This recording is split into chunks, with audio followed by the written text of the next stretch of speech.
जय श्री राधे दोस्तों। तो गर्ग संहिता का ये आज तीसरा वीडियो है। पिछले वीडियो में हमने वृंदावन की जो शोभा थी उसके बारे में सुना कि कैसे देवताओं ने वहाँ की एक एक चीज़ के दर्शन किए और बहुत उनको प्रसन्नता हुई। दोस्तों वो अध्याय में और भी बहुत सारी चीज़ें लिखी गई हैं। तो अगर मैं विस्तार से आपको बताने लगूँगी तो शायद 1 घंटे में भी गोलोक धाम का या फिर वृंदावन धाम का जो वर्णन है वो पूरा नहीं हो पाएगा। पर उसका जो अंत है या फिर आप कह सकते हो कि जो उसका जो निष्कर्ष निकलता है वो यही है कि उस स्थान पर श्री कृष्ण भगवान श्री राधिका जी के साथ विराजमान है और ऐसी झांकी सभी देवताओं को भी मिलती है। गौवें वहाँ की बहुत सुंदर हैं। 1000 दल वाला कमल उनको वहाँ पे दिखाई दिया और भी बहुत सारी ऐसी चीज़ें थी जिनको देख देख करके देवतागण प्रसन्न हो गए। दोस्तों बांसुरी हाथ में धारण किए हुए भगवान श्री कृष्ण उनकी मनोहर मुस्कान और उनके भ्रुकुटी विलास से अनेक कामदेवों को भी मोहित करके रखा था। उनके मेघ के समान श्यामल कांति है, कमल दल के जैसे बड़ी विशाल उनकी आंखें हैं, घुटनों तक लंबी बड़ी भुजाओं वाले वे प्रभु भगवान श्री कृष्ण पीले वस्त्र पहने हुए बहुत ही सुंदर लग रहे थे। गले में कंठमाला, पैरों में घुंघरू, हाथों में कंगन और चेहरे पे सुंदर सुंदर मंद मुस्कान, श्री वत्स का चिन्ह, बहुमूल्य रत्नों से बने हुए किरीट, कुंडल, बाजूबंद और हार यथास्थान भगवान की शोभा बढ़ाते ही हैं। ठाकुर जी महाराज के ऐसे दिव्य दर्शन प्राप्त करके सभी देवताओं को बहुत आनंद मिला और आनंद के उस समुद्र में गोता लगाने लगे। खुशी के वजह से उनकी आँखों से अश्रुओं की धारा बह चली।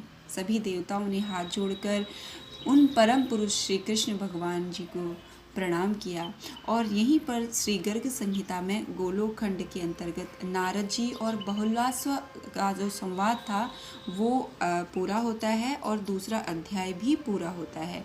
अब हम बढ़ते हैं तीसरे अध्याय की तरफ। अब इस अध्याय के प्रारंभ में जनक जी नारद जी से पूछ रहे हैं कि भगवान श्री कृष्ण का दर्शन प्राप्त करके देवताओं ने आगे क्या किया। अब उसके उत्तर स्वरूप नारद जी जो जो चीज़ें कहते हैं उनको संक्षेप में आप तक पहुंचाने का प्रयास करती हूँ। नारद जी कहते हैं कि हे राजा, उस समय सबके देखते देखते अष्टभुजाधारी बैकुंठाधिपति भगवान श्री हरि उठे और साक्षात भगवान श्री कृष्ण के श्री विग्रह में विलीन हो गए और उसी समय कोटि यानी करोड़ों सूर्यों के समान तेजस्वी पराक्रमी पूर्ण स्वरूप भगवान नरसिंह जी पधारे और भगवान श्री कृष्ण के तेज में वह भी समा गए।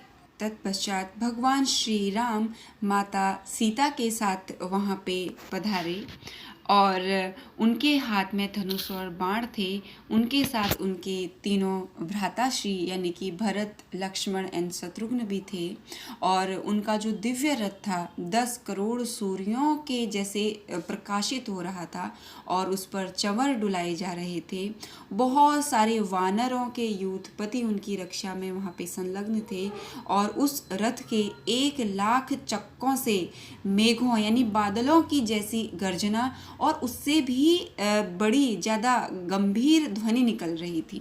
इस प्रकार से भगवान श्री राम भी भगवान श्री कृष्ण के श्री विग्रह में विलीन हो गए और इस तरह से सभी देवता प्रसन्न हृदय से भगवान श्री कृष्ण की ओर देख रहे थे और सभी के सभी श्याम सुंदर भगवान श्री कृष्ण में विलीन हो गए।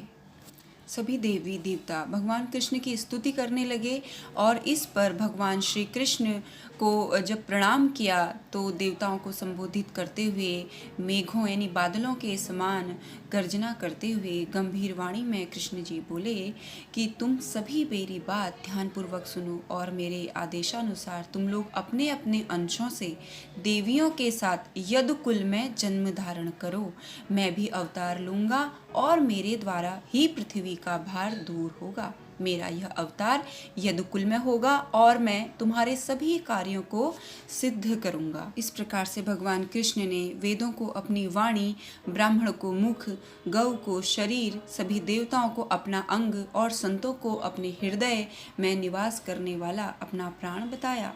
उन्होंने कहा कि जब कभी भी किसी भी युग में दुष्टों के द्वारा इन सभी को पीड़ा दी जाती है, धर्म, यज्ञ और दया पर चोट पहुंचाई जाती है, तब मैं स्वयं अपने आप को पृथ्वी पर प्रकट कर लेता हूँ।